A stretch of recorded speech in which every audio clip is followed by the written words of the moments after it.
Hey everybody, this episode of Our Kids Play Hockey is brought to you by our title sponsor, NHL Sense Arena. Look, we all want our kids to succeed in hockey, but let's face it, finding training that's both effective and enjoyable can be a real challenge, and not to mention expensive and a total drain on time, especially if you have to drive to the rink, pay a private instructor. There's so many reasons that money gets spent on this game. But that's where NHL Sense Arena steps in. It's a virtual reality training game that brings the rink into your home that takes off-ice training to a new reality. It's designed to improve hockey sense and IQ, something that's lacking majorly in the game today for both players and goalies.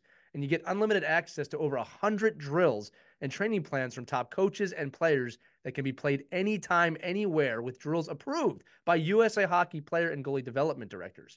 Look, improving mental hockey skills at home has really never been more fun, and any hockey player that uses this is going to have a blast. All right. I've used this before on my own, and it feels like you're so immersed in an arena, you sometimes forget you have a headset on. And again, it's not being on the ice, but it allows you to work on some of these skill sets like scanning, as I said before, hockey IQ, looking around the rink, making the right plays, that getting those repetitions in now as a hockey player are super important for your development. So NHL Sense Arena is giving all the listeners an exclusive offer for $50 off an annual plan when you use our code Hockey Never Stops at checkout. Again, that's Hockey Never Stops. All you got to do is go to hockey.sensearena.com. Again, that's hockey.sensearena.com. Use the code Hockey Never Stops, and you'll save $50 on your annual plan of NHL Sense Arena. Make sure to check that out and enjoy this episode of Our Kids Play Hockey.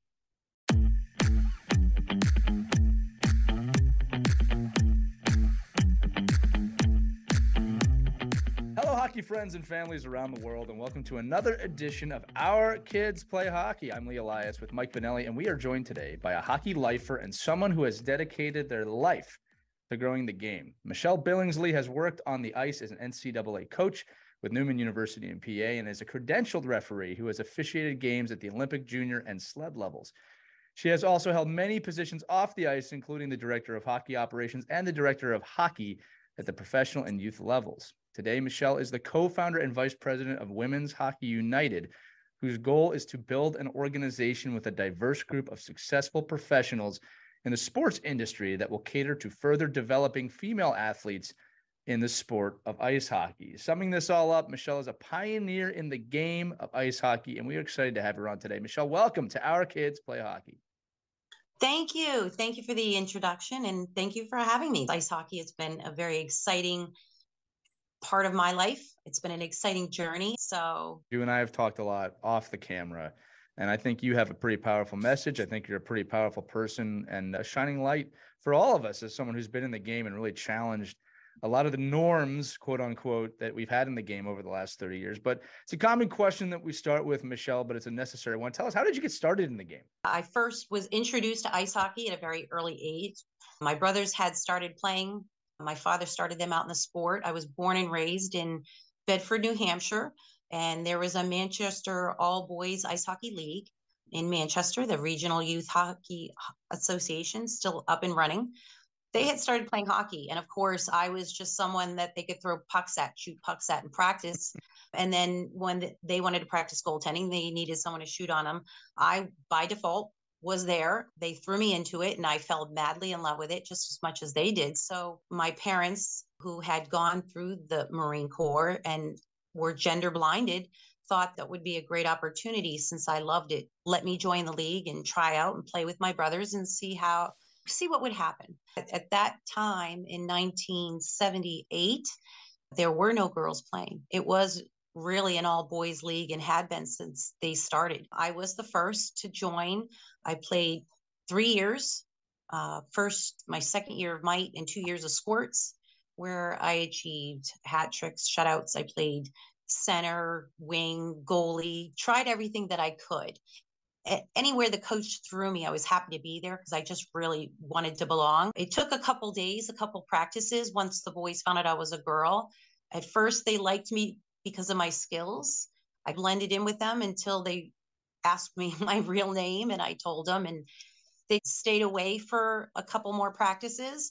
But once we played in games together and they saw that I was scoring and helping them in developing, they actually sort of embraced me and allowed me to develop with them. And after the 3 years, they voted me captain for their team, which was really meaningful for me because that was the kids themselves that elected me, and it was unanimously. So I had an exciting development over the 3 years. And unfortunately, at that point, the board had been taking a lot of heat from parents who didn't care for a girl developing with their boy. There really was no concern for me at the point. I came dressed in my gear. So it's not like I had to go into the locker rooms. There really wasn't that concern. It was just being on the ice, just being there. For some reason, it bothered them. It wasn't even checking. So it wasn't, they were concerned physically. I was Mm, actually outscoring them and outplaying them. So it did make sense. So when the board called my parents to inform them that they actually had a vote, the board unanimously voted that I would no longer be allowed to play due to my gender. However, my two brothers, who were equally talented and very well liked by all the boys in the league, they were asked to return, but without me. And my parents made a decision that if we couldn't all play, that we couldn't all return. They understood the importance of mm, my brothers being raised with the idea that girls should be playing with boys. With that being said, I played for those 3 years and there was nowhere for me to go. There right. was nothing set. It was 1997, 98, Hmm. where I had the privilege to meet legendary women's basketball coach Pat Summitt, who did have a hand in passing through Title IX. She pulled me aside. We talked about it. She asked me what had happened and pretty much planted the seed of me getting back into girls and women's hockey to pioneer and to help them build opportunities, places, and get them access resources and opportunities. So that's what I did. I literally got back on the ice, started training, and then I got a call from Ben Smith, the Olympic coach, who invited me to train with the U.S. Women's Olympic team. At the time was Cami Granado, Mm. Karen Bai, Shelley Looney, Sarah DaCosta, just the best women in the world, which was an amazing opportunity. And I found it to be very exciting. I trained with them and I had an opportunity to stay with them and play with the National Olympic team. However, I went back and thought a lot about what girls and women's needed to grow. It wasn't for me to go and become an Olympic champion. That wasn't going to help them. It would only help me, which would be amazing. But unfortunately, as a youth, I didn't have that dream or goal and passion that I developed and nurtured. So when I got thrown up there, it wasn't real to me at the time. I was a mother of three.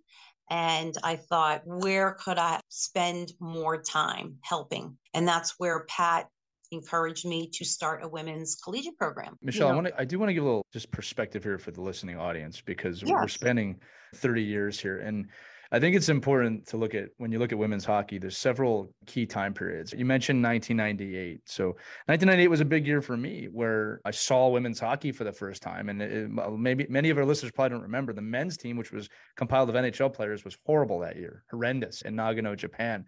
And so I watched women's hockey and we won the gold medal that year, Team USA. And I remember for me at that time, and I was young, I didn't care it was women. I was glad we won the gold medal. And as I got older, I didn't realize how monumental of a moment that was, not just for me as a young boy seeing women as equals in terms of their hockey players, but for women's hockey in general. And again, I think it's important when we look at the perspective here that even with all of the progress we've made, and there's still plenty to be made, it's important to remember back to your youth in the late 70s, early 80s, where girls were told you can't play, period. And there was no alternative.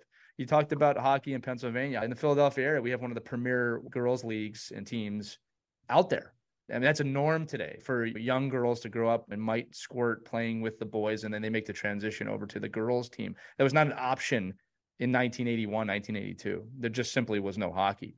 So I think in terms of the progress of the sport, we've made progress. It's a good thing, but it's not enough, right? And we have to continue to do this. And I think for most women's sports, if you are fortunate enough to play collegiate sports, that is the end of the line, right? For lots of different reasons. And I want to discuss that too, because I wrote some notes down here. Some of the common kickbacks we hear in sport. No one watches women's sports. There's no money in women's sports.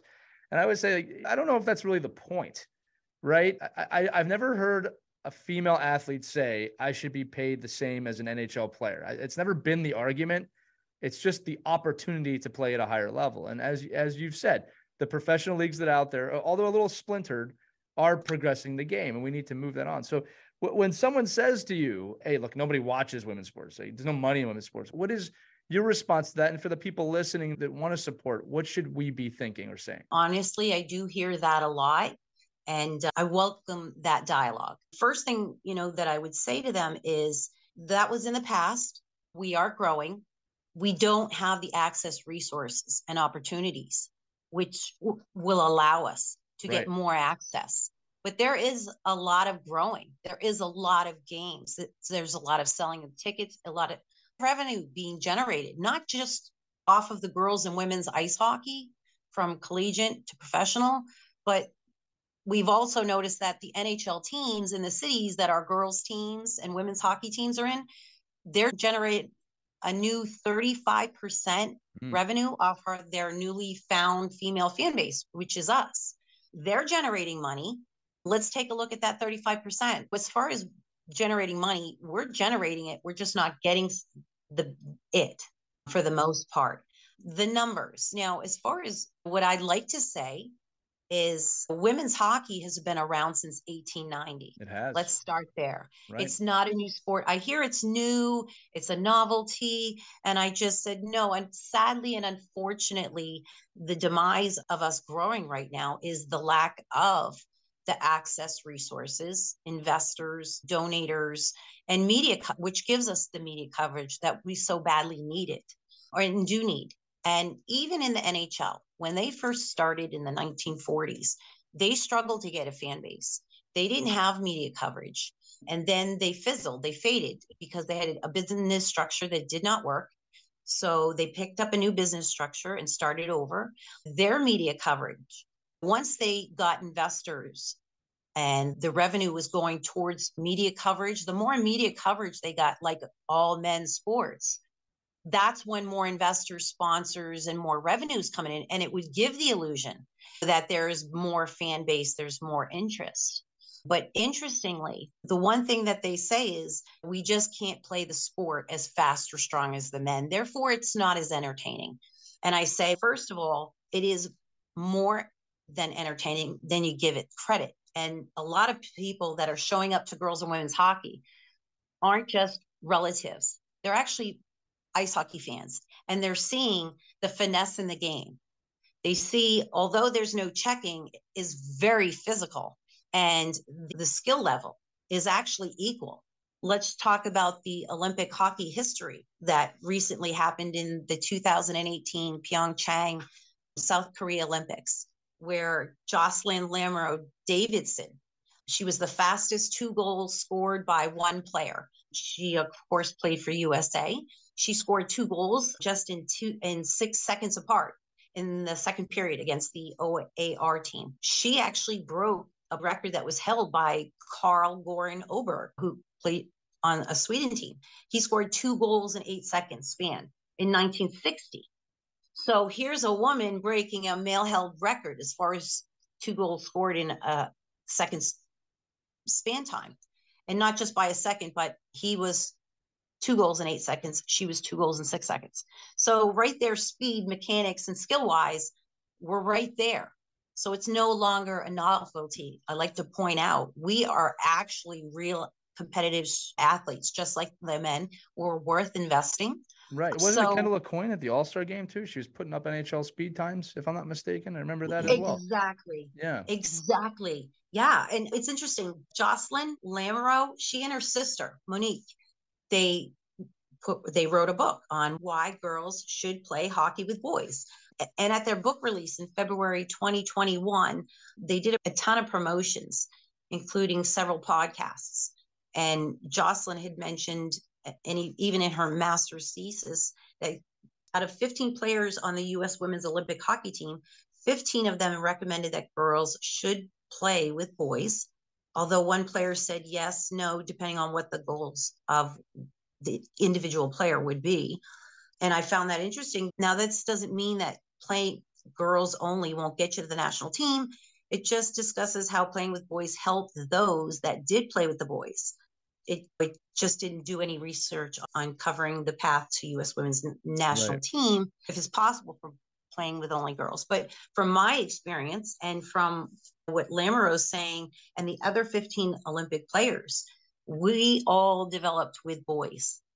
The most important developing years were in boys hockey leagues. And she goes on to point out reasons why, which I also agree. Skill developing, the ice time with the boys, they get 10 plus hours per week.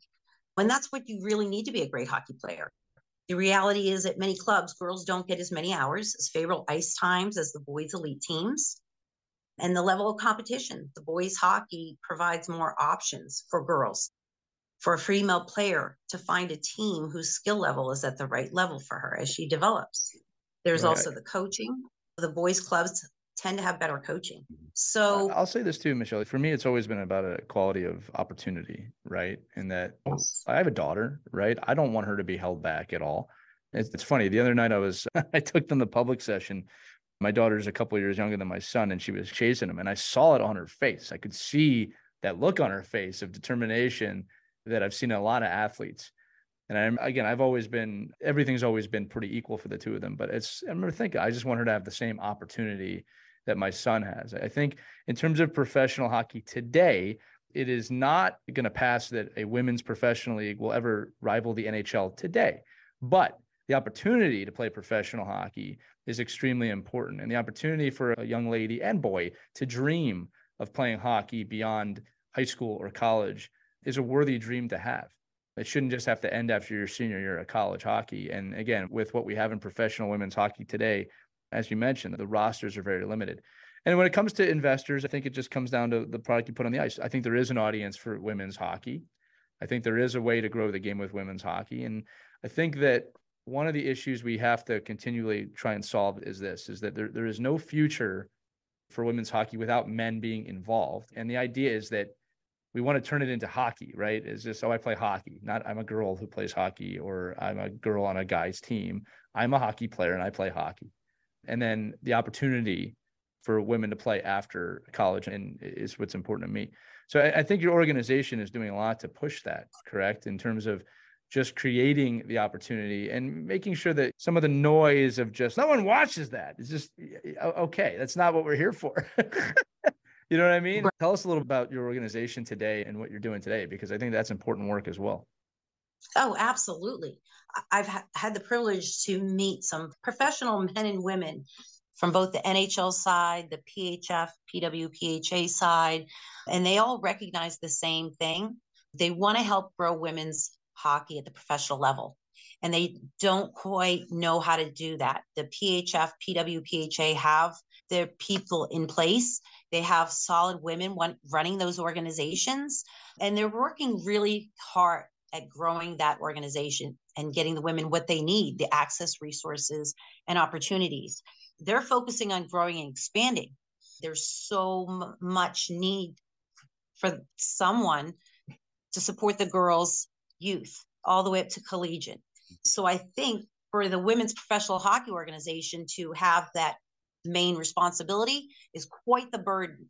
How are they going to do that, expand and grow and take care of their women so that they can keep growing? Investors will invest in them. I talked to a lot of investors at what they needed to get the confidence to invest in women's professional hockey.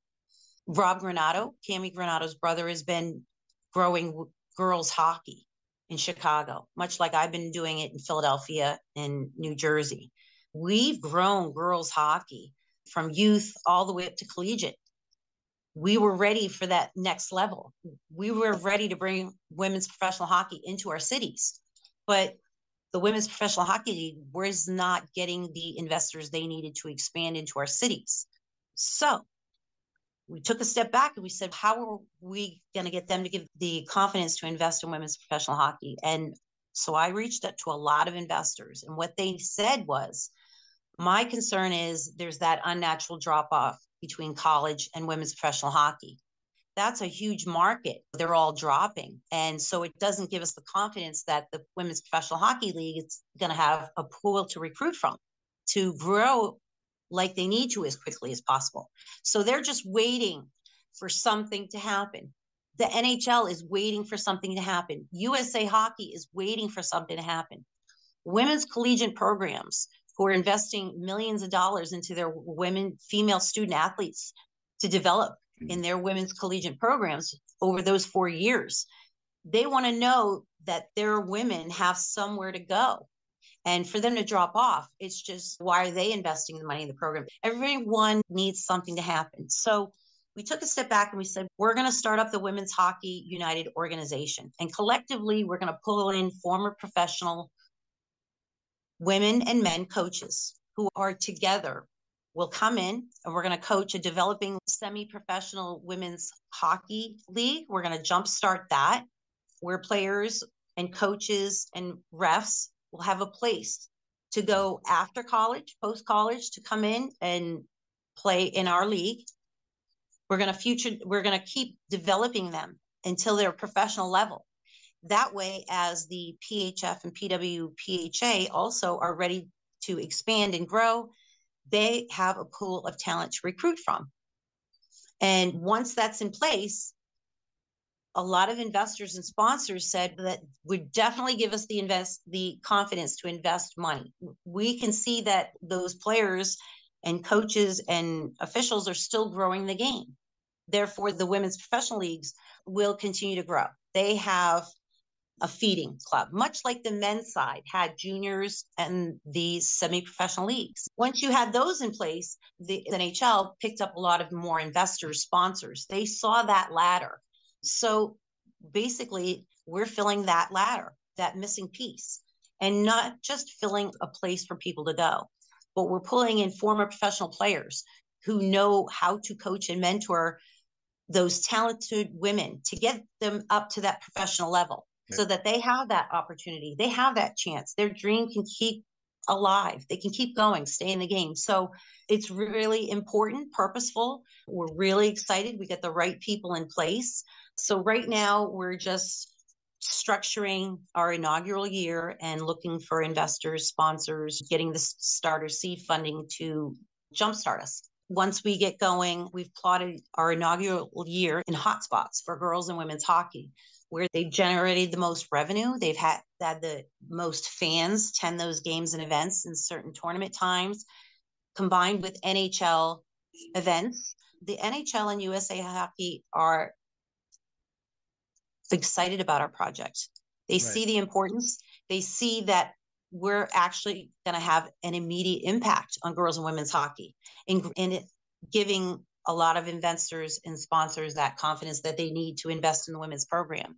So they are all on board to come in and support us. I think too, like with most issues in society, whether it be gender or race or anything, there's no future without us moving forward together as a society. And I think that's one of the pitfalls we fall into when anyone discusses this, is it turns into an us and them type situation, or an only us situation, whereas it's us versus the world. And the truth is this, is that if you want any type of empowerment, and you can look at American history to see this to be true in a lot of cases with Martin Luther King Jr. and some of the greatest leaders we've had, it must be done together. There is no pathway unless we're doing it together. Mike, you want to chime in on this too, bud?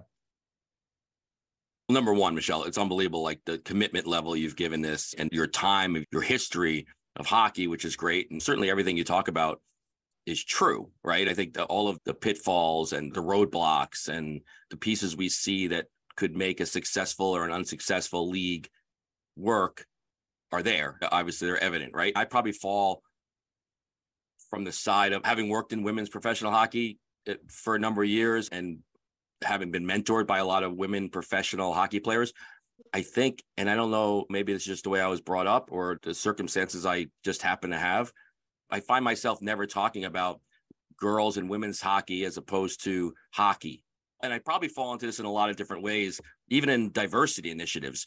I think because of the pieces I've been in, I haven't really seen those roadblocks as much as a lot of other regions. So I'm always like, I don't know if there's a really good girl player she's a hockey player and she's beating the boys. She's going to make the team. Now, I come from a point of view like where I would, and I've been involved with Teddy Saunders and obviously Sammy Joe and having dinner and events with people that are very involved in women's professional hockey or any women's hockey. Kim McCullough up in Toronto, you look at like having somebody that runs the largest girls hockey program in the world, and she would never discuss her hockey program as her girls program because this is the largest hockey program in Toronto. And, it just happens to be all girls.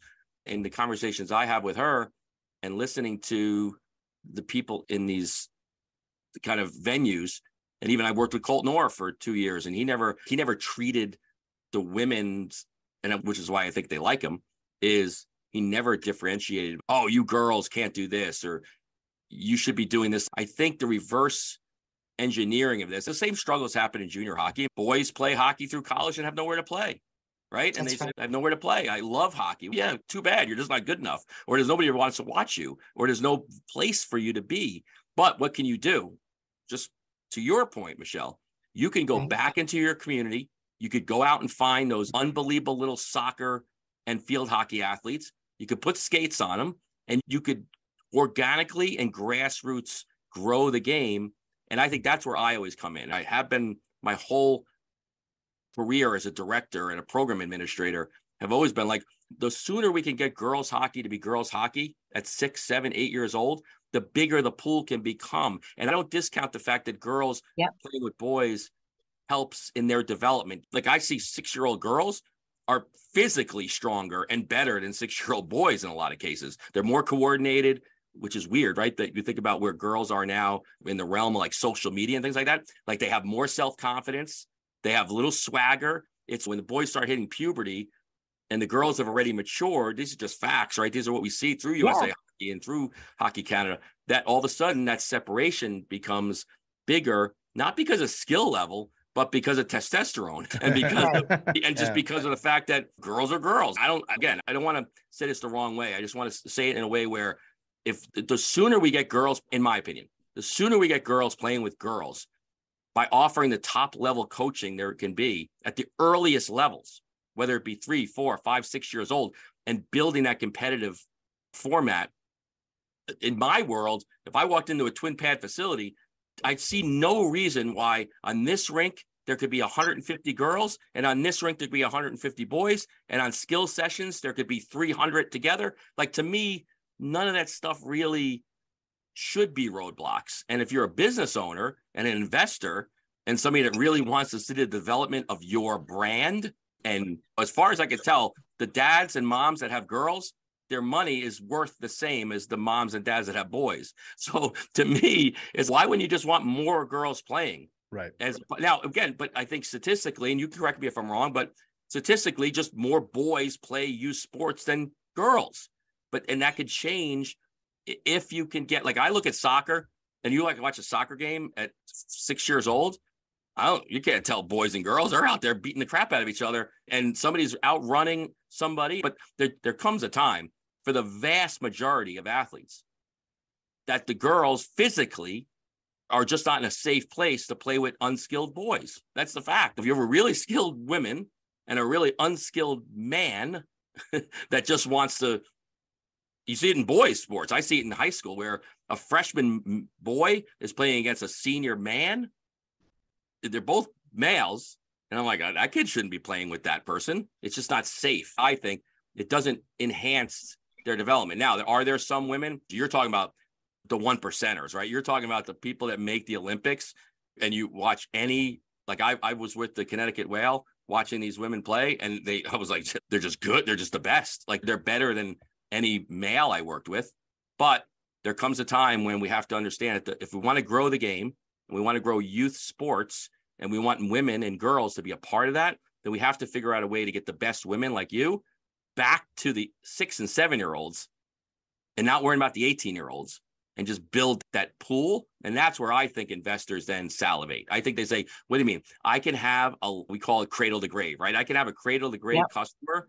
I don't have to attach myself to this brand when they're 18 and 19. I can attach myself to this brand when they're 4, There's we nothing call it better than that. lifetime value of a fan. That's what we call it. And then an athlete, right? Your best athletes and your best coaches, male or female. I happen to attract, I try to find, like we have Kira Dosdale. You must know her from the Riveters. Like she's working in our region where the junior Rangers are. They've invested hundreds and hundreds of thousands of dollars in girls hockey, and not at the professional level, which maybe a lot of people say they should be spending more money with their professional. No, they're spending their money and their grassroots effort by employing these women professional players to work with the 5 and 6 and 7-year-olds.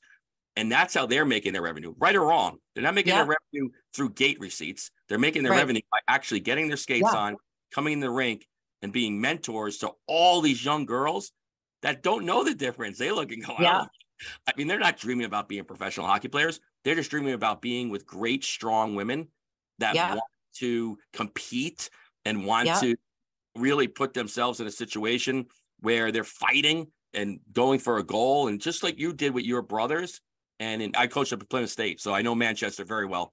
And I think, and knowing that region, imagine now when you look at it, some of the best girls in the world are coming out of New Hampshire right now. So when you look at the level of play and where we can be, I think my vision would be, let's get all these great women down to the 5 and 6-year-olds. And I just think the rest will take care of itself. I think the rest will just organically grow. Will it take longer than maybe some people want? Yeah. But to your point, the NHL failed a number of times as well back in the 1800s because everybody's like, well, what the hell is this? This is the weirdest sport I've ever seen. Who would watch this? Prominence of the NHL didn't really come as early as people think. It was really the 80s when it started to really grow to a monster financial paradise as it is today. Yeah. That's true about pro sports. Pro sports are not the revenue monster people think they were until you start seeing those leagues collide in the late 70s, early 80s. Then they started to grow. But I can certainly see, listen, I lived it, right? I could see the frustration. I could see where these women professional players are up until this year, and still many of them, right, they're working as teachers. They get in their car, they got to drive to a rink, they got to go to practice at 10:30 at night, they got to go back in their car, drive back to work in the morning. And that's if they're really fortunate not to have children yet. So now you can throw in, I have 2 kids at home. That's crazy. So, but then it's the next step is then you have now the opportunity, get back into the youth rink, go out in there, get those kids, get into 5 and 6-year-olds. And then giving back is not really the right word because I don't think it's anybody's obligation to give back. They earned it. But you want to see it grow and you want to see it expand, then somebody needs to be the person that kind of goes back in and builds from the bottom. I do know that a lot of women are going back to their rinks, building at the youth level up. I know Shelley Looney did an amazing job with the New Jersey Colonial Girls Organization. They're just a powerhouse from mite all the way up to bantams. It's highly popular, more popular than the boys in that rink, actually. And you got Sarah DaCosta, who's crushing it with her girls organization over in Rhode Island. Lindsay Fry is not only working with the girls youth organization there, but the Arizona Coyotes and some other investors built an ice rink, just 2 surfaces just for girls and women's hockey only, no boys hockey in that rink. So the girls are doing everything that they can. Going back, I just want to touch on something that you said that really intrigued me. Our problems right now, I think, just going a little deeper, thinking a little further down the road to what our problems are, how we're going to get investors and sponsors. We are growing the girls and women's hockey organizations. The girls are loving it. They don't feel any different. It's usually when they get to a certain point around the puberty level where they start to think, okay, I've been playing for a few years. I'm getting really good. But parents are dumping a lot of money into their special training clinics, elite programs. And truth be told, girls to develop, if they really are talented, parents are coming to me and have been saying, look, the girls' organizations, they're just not designed to further develop the top talented girls because they're trying to keep something for the lower level talented girls too, to keep them into the programs. If they challenge them too fast, those other girls will drop. It's too much physically for them. They're not used to, they're not acclimated. So a lot of talented girls rely on boys elite programs for a couple things. One, for the extra time, the developing that the boys have, the higher level practices, higher level tournaments. But to be recruited for college, here's the problem. Not too many recruiters are going to go to boys programs just to watch one girl on that team. I had the opportunity to coach a lot of checking clinics where we taught mechanics to boys and girls who were just transitioning into Pee-wee. And like you said, the body right around that level, the youth level, girls are actually maturing physically a lot faster than the boys. The problem is, let's take an example. Gym fitness tests that the kids go through in schools. Boys and the girls have different standards. Of course, the girls had fewer standards, fewer sit-ups, fewer push-ups. Girls didn't even have to do pull-ups. They just have to dangle from the bar. Even though pediatricians support the fact that girls mature faster than boys physically. So they actually, when we go through these checking clinics, the girls physically react the same, if not a little faster. They can handle the physical checking if they learn the mechanics properly. They can take a check just like a boy. And boys, even though through puberty, they might appear to be changing physically, it's really when they start lifting weights. And when boys start lifting weights, now girls are starting to do it with their sports, because even in college women's ice hockey programs, they have to go to the weight rooms 5 days a week, just like the boys. So they have to prepare physically if they're going to play the women's collegiate, physically lifting weights. So now we're looking at kids between 12 and 16. Honestly, I think it's safe. Any woman that's played on the women's Olympic national team has been there at that level. They'll say they can certainly handle it. And I think I want to point out a gentleman named John Brenkus. He was an extraordinary TED talker, speaker. He spoke on the topic of why girls and boys should play sports. He analyzes the limitations of human performance. He had a front row seat in analyzing the world's greatest athletes of both men and women. And in it, he tells us the idea that we have women that we have woven into our fabric, into our especially American DNA, that bigger, stronger, faster means that you're better is actually wrong. The same data that bigger, faster, stronger means you're better, it's been projected on a wide swath of population, and it's held them down unnecessarily.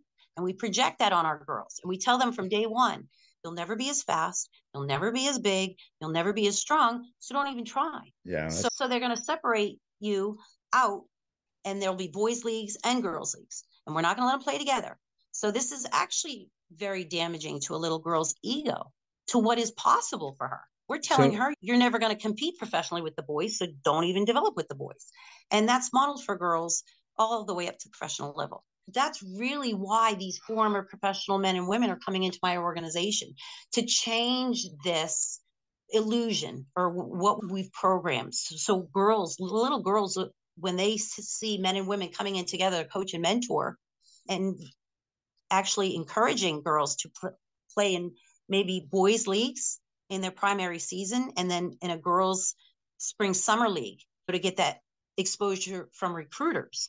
That's more what we're looking to promote. Now, we understand that some girls don't have that goal, so we want them to have the all girls leagues to be able to play in. So we're not really encouraging all girls, but what we're trying to say here, if we want to get them to the professional level, or even have that possible chance from the very beginning, we need to reprogram them and to let them feel comfortable. And they're not different from boys when they're practicing with them. They're actually going to benefit them. The boys are going to benefit, because when I found talented girls are practicing with a boys elite team, what I see is the boys actually look at the girl as, she's encouraging them to work harder because they see her working twice as hard. That's what I was told.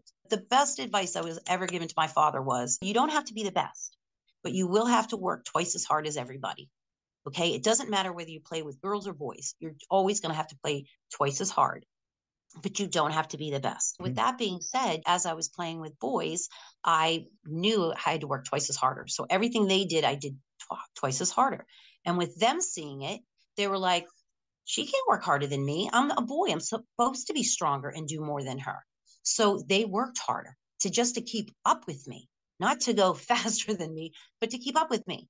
I pulled them up in my youth. Yeah, it's healthy Just because of competition my gender. is It's everything there. competition. Yeah. Yeah. So a lot of girls, they like that competition. They have a passion for sports and they're true athletes from the very beginning. And even reffing, as I've been reffing a lot of talented elite boys games or men's games, I found more and more girls are coming to watch because they've never seen a woman ref boys or men's. And even the coaches at first were like, I've never seen a woman coach. And I said, that's really sad because we've got a lot of talented players. Why aren't they transitioning into officiating, college, professional, Olympic, all that? Because no one's recruiting them. No one told them there's more than just being a player. You can be a coach too at all these levels. But then when I was collegiate coaching, I took a look around and I saw maybe 13% were women. At the college level, they were mostly men. As I talked to a lot of girls that were coming up through the ranks that I was coaching through the youth, then through the college programs, and then they said, now what do I do? I want to play professional. And I said, what about coaching? What about reffing in the meanwhile? And they sort of shook their head like, I never thought of that. And I said, definitely. So I think that's my whole point, right? If that's the end goal, right? Because Yep. the conversation I had with my father, Michelle, was the same as your conversation. I was a buck 15 in high school. You want to play, you better keep up. You're getting your butt kicked. Boy, girl, I don't know. Well, it doesn't matter to me. Bottom line is you want to compete. If you're a competitor, you're a competitor. It might not be the most popular statement in the world, but there are just differences. If I have a kid that's graduating college and he gets to play professional hockey in an equal league, then let everybody go out there and compete. But I think what you're saying, though, is exactly my point earlier. If we want more official girls, if we want more girls coaching, then we have to have more girls leagues earlier, and then put that little 10-year-old girl reffing the 6-year-old girls. And listen, this is just my experience, and I've done a lot of programs and a lot of very large programs, like hundreds and hundreds of kids in a youth program. And I've found in the majority of the programs I've worked in, if I separate the girls earlier and put them in girls groups alone together, I get more girls at the end. Now, do I get the girls that are surpassing or better, that are just physically better? Are they advancing? Yes, I think they're advancing anyway. But if you want to grow the numbers, right? If you want just the equal amount of girls as boys, the fact is, when I've seen it, when I put girls with girls at 8, 9, 10 years old, they react better with girls than if I inject them into a group of a bunch of 10-year-old boys. Because 10-year-old boys are a pain in the ass, and they have egos, and they have their own confidence issues. And whether that's right or wrong, that's just where we are right now. So if I could put girls, and I see it all the time, we come up with a clinic and I put a bunch of pink helmets together, but I talk to them, like hockey players. Yeah. I'm like, okay, girlies, let's go. It doesn't happen. Like I watched like Shannon Doyle coach with her kids. Like you wouldn't know she's talking to boys, girls, or midshipmen. Like she's just Adam. Like this is what you're going to do. This is how we're going to develop you. And I do a lot of work with Stefan Matteau, and his daughter played college hockey, professional hockey, and his son's playing professional hockey. And he would say, I don't know, when they were growing up, I gave them the same opportunity. But there was only one girl in her town, or there was only 3 girls in your town. If you want to grow more girls, then you have to find a way to get the girls and the parents. Because isn't a lot of this, Michelle, a lot of the parents saying, oh, my daughter can't do that. That's just crazy. That's just really too physical. Isn't that a lot of the issue? Convincing parents that, yes, the sport is not physically taxing for your daughter? So here's the thing. Some parents, yes, but most of them, when they see it, it's an enlightening experience. When you talk to them, when I was an ice hockey director, right, and they hadn't seen me on the ice just yet, I'm greeting parents and I see the boys signing up and the girls are there. And I say to the parents, why aren't the girls signing up? And they're like, what? There's no girls hockey here. And I just said, buckle up. You're in for a treat. So I'd start the skills clinic and I do my thing. And they're just like, and the girls are like right on the glass and they're like, oh my gosh. And so at the very end, just like when I ref games, at the very end, there's usually the girls waiting there watching their brothers. And I would always give the game puck to a girl. I'd find one stuck to the glass. I'd give it to her and I'd say, hey, you want to play hockey? I would love to. How? The parents would come up and they'd say, how? And I'd say, look, I said, there's a lot more than you see. They're just not marketing it well. And I'm going to be honest with you. I'm in these rinks trying to start these programs. And the directors, a lot of them, they don't have the availability. The surfaces they give to the boys, the men's, the college kids, they're giving girls 10 p.m. slots. They're giving girls 4 a.m. slots. I guess that's my point, Michelle, is that if we're going to invest money, right? If we're investors and we want to invest money, don't worry about the 18-year-olds. They're done. Invest in the 5-year-olds. Invest in, no, not that they're done. But what I'm saying is I realize you have to have a bridge. I get all that. But there is no bridge if there's nothing on the other side. If there's no island, like securing that number. And that's my point. It's like, I don't see that. Like when I walk into a rink, I don't see, oh my God, this rink doesn't. Again, maybe it's just because I'm a sheltered individual in my own world of hockey here. But I see a girls program, a boys program, mixed programs. If I see a power skating clinic, it doesn't say girls only power skating clinic. It says a hockey power skating clinic, shooting clinic. Now, are there certain, but to exactly what I'm saying though, is what you're doing. You are a Pied Piper. I have lacrosse in my town. We have very limited numbers of lacrosse players. Why have we grown every single year? Because you go out and you see a kid shooting a basketball and go, you know what you'd be good at? Lacrosse. Why don't you have a free stick, or why don't you just come up to the field? It's the same thing in girls hockey. And I think to what you're saying is, if you want to grow the sport, then you've got to be the patriarch. You've got to be the Pied Piper. You have to go out, physically hand a stick to a little girl, say, meet me here next Sunday. You're coming to a program. And I think that's what the NHL is doing. I see the girls' influence that the NHL has right now, and the amount of money they're putting into Be a Girl Foundation or whatever, all the stuff that they're running. To me, it's the same impact they're having with girls as boys. It's just, I think the rinks and the ownership and the director level people, they need to not only believe it, but see that the financial piece of it is the exact same, if not more, than the boys. But the only way to do it is you need an influx in investing and taking the risk to say, okay, the first 4 months, we're going to have 4 girls here. But if you let me do this, in 8 months, we'll have 27 girls. Long game. In 2 years, we'll have 84 girls here. But a lot of people don't have that patience. A lot of people don't have the ability to wait. I'll be honest. Some regions, they do it really well. Much like you said, they're running it well. Unfortunately, there are still some regions that are living in the past. Okay. For example, the thing with the rinks, I tell them all the time, I said, look at the revenue you're generating with your boys' organizations from Mite to Bantam. Do you want to double it? Because we can bring in girls who are going to generate the same amount of money. They're going to pay the same amount. We pay the same amount of money to become USA Hockey members. We pay the same amount for ice slots. So, no, we do push the money. And they are there. The market's there. There's a lot of girls' organizations and even a lot of rinks. There's a lot of girls asking to start them up. Okay, now here's what I've seen where a problem is. You asked me about having an influence on the girls, much like the Flyers organization. Let's just say that. I coach and refed a lot in the Flyers practice zone, in Voorhees, New Jersey, and in Pensacola, New Jersey. And what I found was a lot of the boys' organizations, they weren't comfortable starting up girls' organizations. They wanted to put more and more into the boys' organizations so that more sponsorships for the boys, because it is expensive for elite boys' organizations to play year round. So they wanted all that sponsorship for the boys' organizations. Once we asked for a girls' organization, it was tapping into that. And they didn't like that. So therefore, they sort of put us in awkward slots. So a lot of it's just politics and power. From reffing, Kerry Fraser, his own stepson was a coach. His own grandchildren were on these teams in these rinks in the Flyers youth organizations.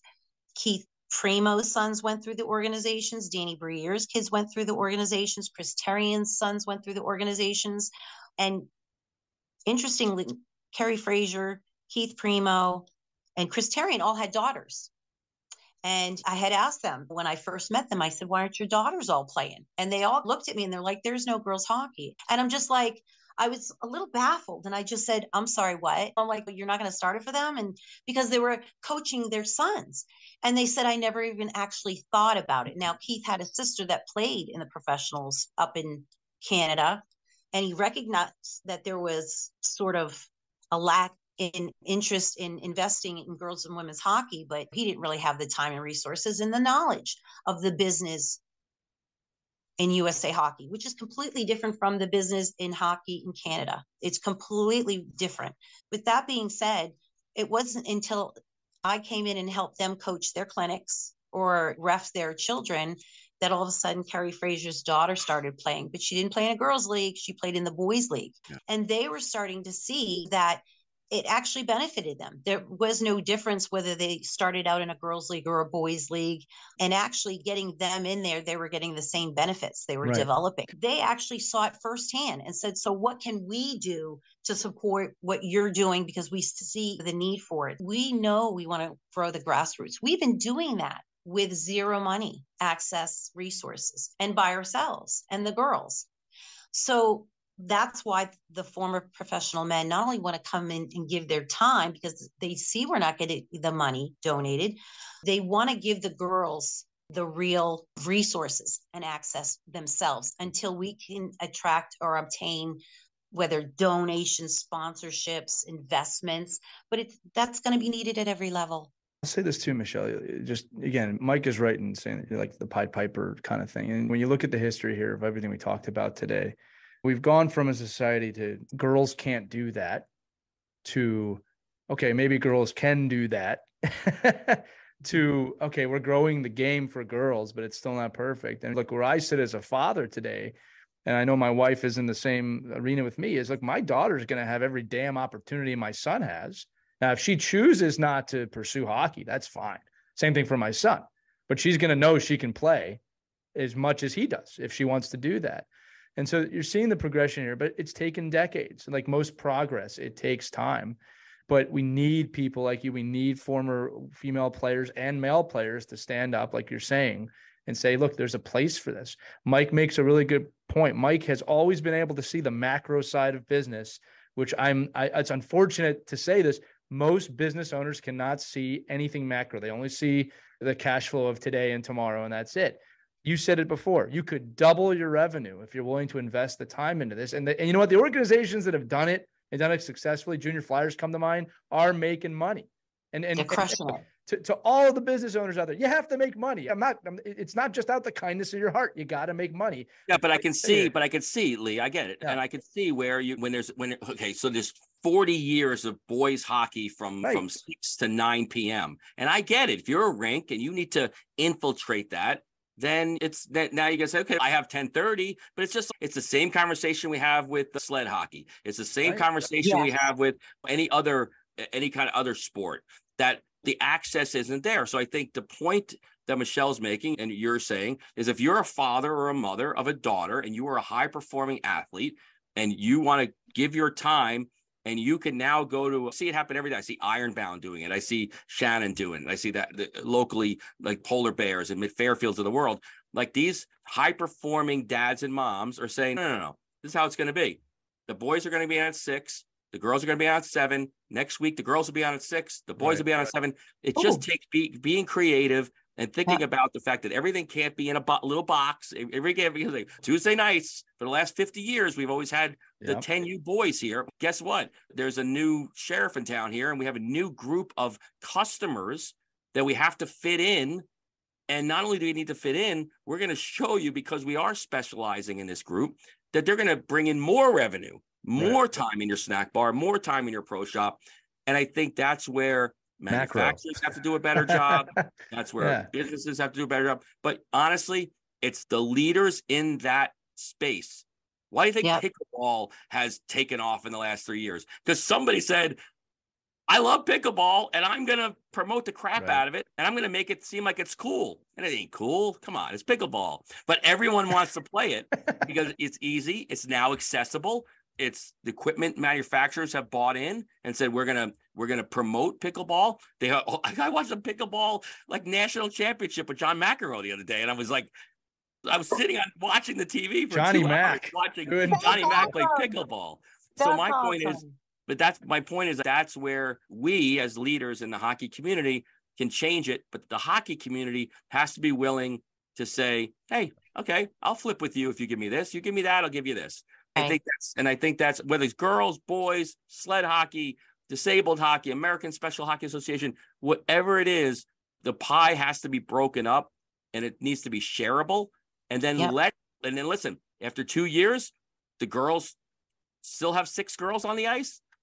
I'm like, then we got to drop it. Sorry, you just didn't do your job. You didn't market it correctly. You didn't grow the sport. They're not marketing it. They're not marketing it because when you market it, I'm telling you're not going to get 6 girls. You're going to get 60. USA Hockey donated a chip to the Flyer Skate Zone in Voorhees, New Jersey. I remember one year, a nice chip of money that they had.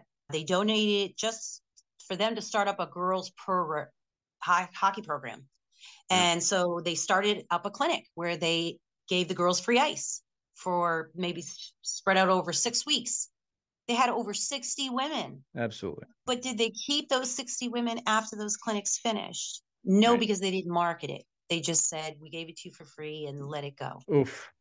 But when you walk through the rink, you see all the junior boys, Flyers, but they're getting a lot of money into the boys program. So it's just the girls are getting that unfair advantage there. And again, I'm going to place blame on rinks because honestly, as an ice hockey director, when I was the ice hockey director for the Flyer Skate Zone, which is frankly a great rink, they really weren't marketing to the girls. They brought me in and said, Michelle, do something. And I said, I can only yell so loud. You need marketing tools. You need to get your coaches out to help the women. And they really weren't. They just didn't do the steps that they needed to do. But some organizations do. I know that they've been working hard and building girls and women's hockey, the Flyer Skate Zones and the Flyers organizations is supporting the growth. They recognize it.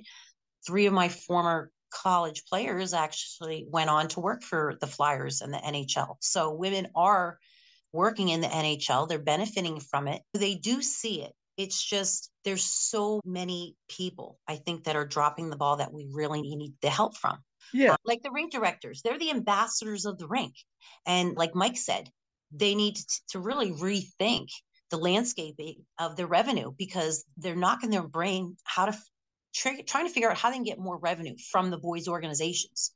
And like Mike said, we're right here. Our money's just as good. And it's not just 6 girls. Trust me when I say you start the first year, it's just because they didn't know.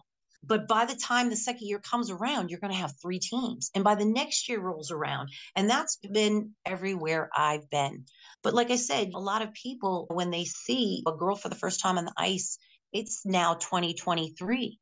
We've got gold medal women's hockey. We've got women breaking men records. It just boggles my mind why they're just not recognizing us as a market, which we built. It's 100%. untapped. And equipment, there's also more revenue, not just us paying for ice slots, as I've tried to point out. There's manufacturing of equipments.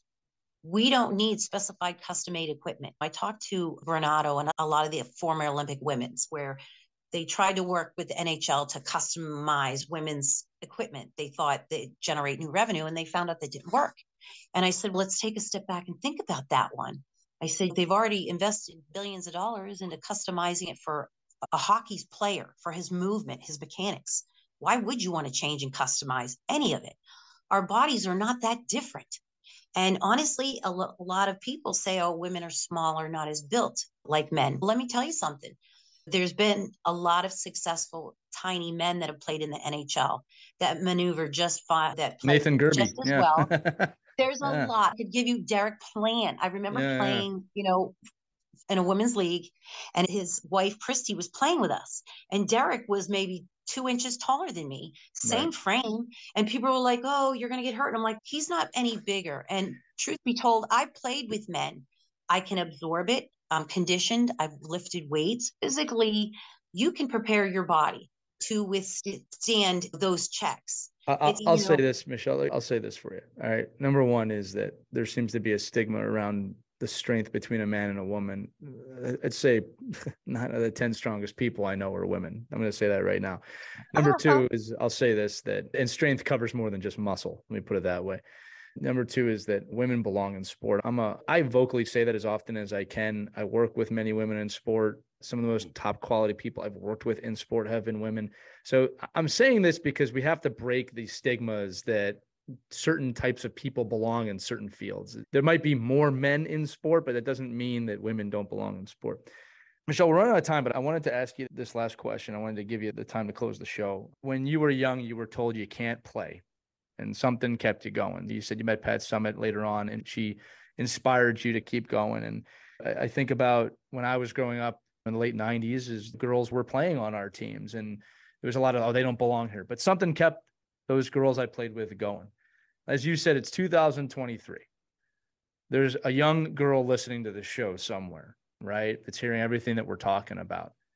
In the spirit of everything I just said, what is your message to her? What is the future you want her to see and believe in? Because you look, you pioneered this way. Again, people can't see how far we go until they see someone do it the first time. So what is your message to the young girl listening to this show right now that wants to play hockey beyond where she's at right now?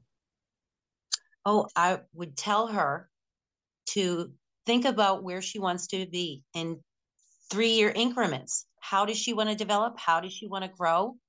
And what I would say is find an environment that will nurture you, that has the support system, mentoring, not just coaching, mentoring. Look for those mentors, not just coaches, referees, anybody, and not just women, but men.